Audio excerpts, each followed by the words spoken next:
Ya, bismillahirrahmanirrahim. Assalamualaikum warahmatullahi wabarakatuh. Uh, Bertemu lagi dengan saya. Sebelumnya perkenalkan, nama saya adalah Fiska Indra Pratama, NRP 2103121056, dari kelas 2D3 ITB. Sebelumnya saya berterima kasih kepada Bapak Ringga Asmara Eskam FCE selaku dosen basis data Politeknik Elektronika Negeri Surabaya. Oke, di sini saya akan menerangkan sedikit tentang bagaimana cara membuat database trigger.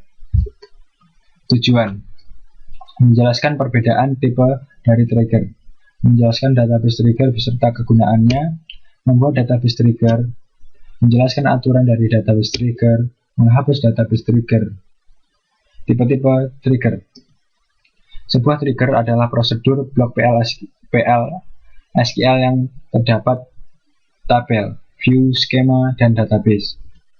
Eksekusi ketika event mendapatkan tempat. Bisa keduanya. Aplikasi trigger muncul ketika sebuah event bekerja dengan sebuah aplikasi khusus. Database trigger muncul ketika event data seperti DML atau event system seperti logon atau sudan bekerja dalam skema atau database. Langkah untuk mendesain trigger. Desain trigger dalam kemudian menunjukkan action yang terrelasi, operasi global yang menengah. Jangan desain trigger di mana function sudah ada di dalam server Oracle yang diduplikasi trigger lain. Membuat prosedur tersimpan dan masukkan ke dalam trigger jika kode PL/SQL saat banyak. Contoh database trigger. Ini adalah merupakan salah satu gambaran bagaimana sebuah trigger itu di dalam database. Jadi check cell trigger. Jadi di sini adalah mempunyai trigger check cell ya. Ketika insert, maka trigger itu akan dijalankan. Membuat DML trigger. Waktu trigger. Untuk tabel before, after. Untuk view, insert, off.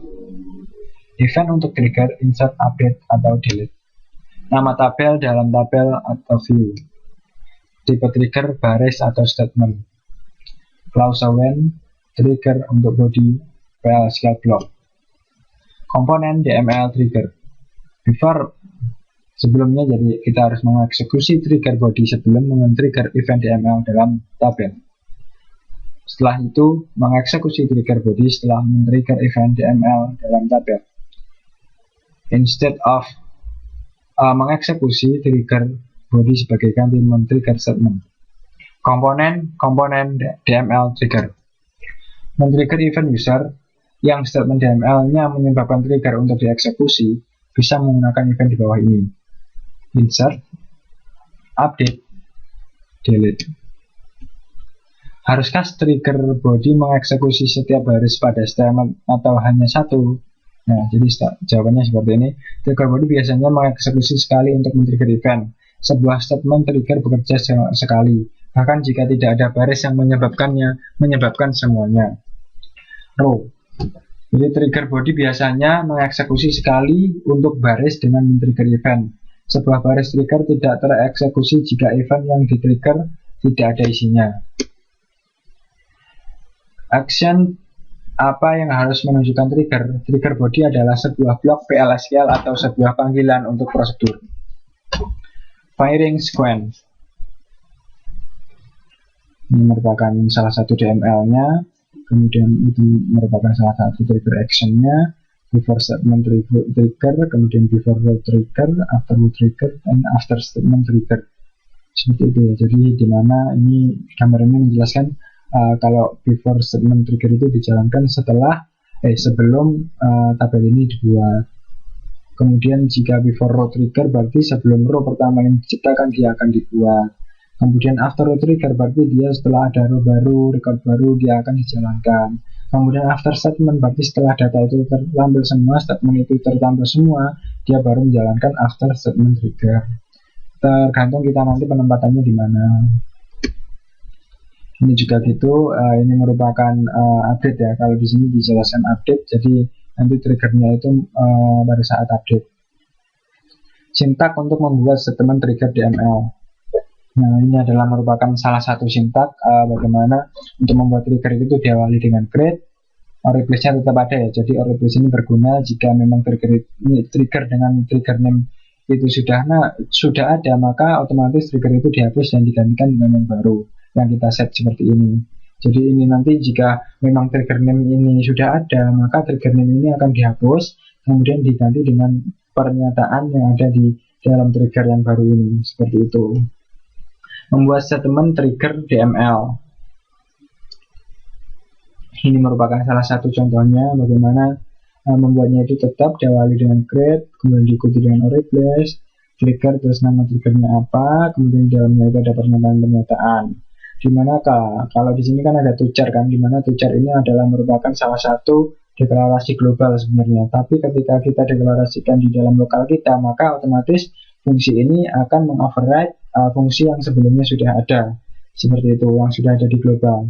Di sini dijelaskan bahwa hasil dari query atau hasil dari code yang sudah ditulis di sini akan menghasilkan message, yaitu trigger created. Jadi ini sudah berhasil dibuat seperti itu. Kemudian mencoba secure EMP.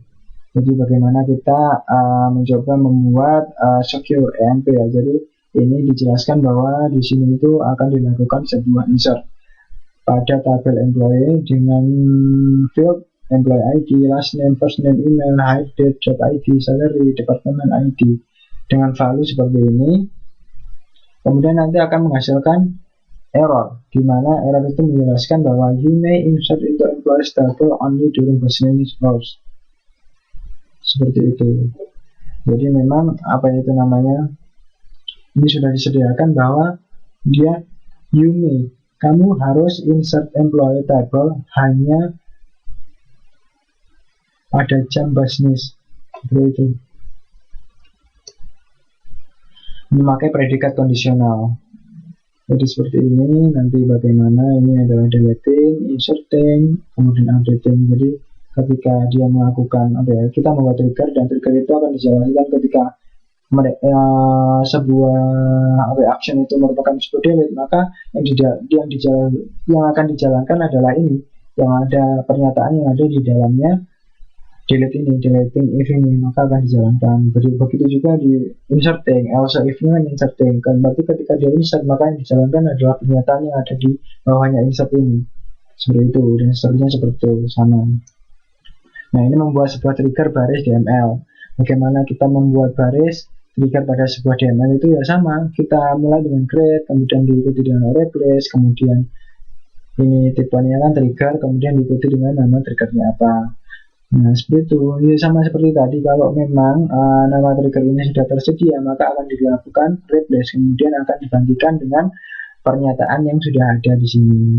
Jadi di sini adalah merupakan salah satu membuat sebuah trigger baris DML ya. Jadi nanti di sini itu menggunakan for each itu untuk mengeluarkan atau memecah data itu satu persatu, seperti itu. Kemudian di sini adalah membuat sebuah trigger baris DML. Ini merupakan sama dengan tadi, di mana ini merupakan trigger baris dengan DML. Kemudian membatasi row trigger. Nah, ini dengan cara ini kita bisa membatasi row trigger ya. Jadi kita ada create or replace, trigger drive, commission, kemudian itu seperti dijelaskan di sini, dan jika di run maka akan menghasilkan sebuah message trigger created, berarti kode ini dieksekut dengan sukses, seperti itu. Ini adalah merupakan salah satu contoh trigger instant off ya, dimana trigger instant off ini akan dijalankan seperti diagram berikut. Jadi instant off trigger, insert tabel 1, update tabel 2, seperti itu. Jadi akan menjalankan dua sesi sekaligus, yaitu menginsert tabel 1 kemudian akan mengupdate tabel 2, seperti itu. Membuat trigger instant off, bisa dilihat sendiri bahwa dimulai dengan klik juga, diawali dengan diikuti dengan replace, kemudian nama triggernya seperti itu. Nah, ini adalah merupakan salah satu trigger yang nantinya jadi instant off insert ke EMP detail, terus akan dilanjutkan dan akan menghasilkan seperti ini. Jadi 901 upload 3000 upload HRman menghasilkan data seperti itu.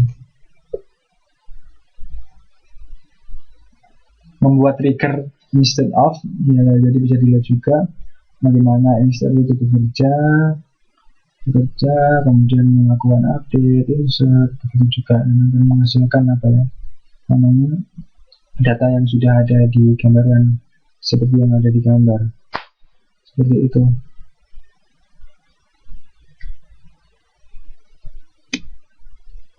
Ini adalah membedakan antara database trigger dan stored procedure. Nah, dimana kalau trigger itu didefinisikan dengan create trigger jika prosedur didefinisikan dengan create prosedur. Nah, terus untuk trigger data di dictionary-nya mengandung source code di user trigger, sedangkan di prosedur data dictionary-nya mengandung source kode di user source. Digunakan secara implisit, kemudian digunakan secara eksplisit. Ada commit, save point, dan rollback tidak diperbolehkan, sedangkan di prosedur commit, save point, dan rollback itu diperbolehkan.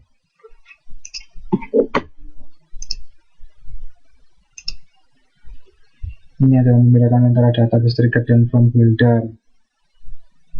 Jadi bisa dilihat bagaimana bedanya. Kemudian ini manage trigger, bagaimana trigger itu kita disable atau enable seperti itu, atau kita compile lagi. Selanjutnya itu adalah sintak bagaimana menghapus sebuah trigger. Untuk menghapus sebuah trigger dari database gunakan sintak dari drop trigger. Contohnya seperti ini dan nanti akan diikuti dengan message trigger dropped. Catatannya semua trigger pada sebuah tabel akan dihapus ketika tabel dihapus. Seperti itu. Jadi tabel itu merupakan masternya. Jika tabel tidak ada atau tabel dihapus, maka trigger juga akan ikut dihapus. Uji coba kasus trigger.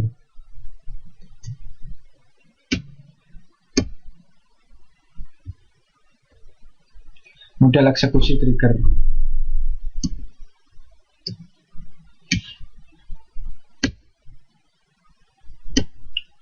Model eksekusi trigger dengan menanyakan constraint. Jadi ini concernnya akan dicek dulu ya. Dia itu menggunakan apa constraintnya?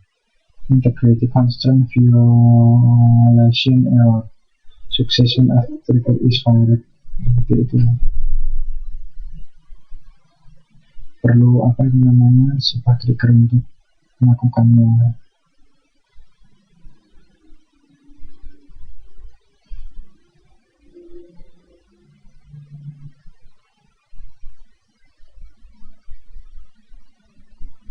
Contoh demonstrasi untuk trigger menggunakan background construct. Ini adalah gambarannya bagaimana sebuah trigger itu diciptakan dan diolah atau dipancing. Namanya trigger kan adalah pemicu. Lalu berarti kalau ada pemicunya maka trigger itu otomatis berjalan. Trigger biasanya ada dua, yaitu trigger di dalam database seperti ini yang kita lakukan seperti yang ini, dan trigger yang ada di dalam program kita. Trigger after row dan after statement. Ini merupakan tadi yang sudah dijelaskan pada awal tadi ya. Kan ada after row, after statement, before row, before statement kan ada. Jadi ini adalah salah satu contohnya. Ini adalah demo specification for Farpex PGX seperti ini. Kemudian dia memakai audit EMP. Kemudian yang terakhir adalah audit EMP memakainya bagaimana, seperti itu. Jadi mungkin itu saja yang bisa saya jelaskan. Ada kurang lebihnya saya mohon maaf. Akhir kata, wassalamualaikum warahmatullahi wabarakatuh.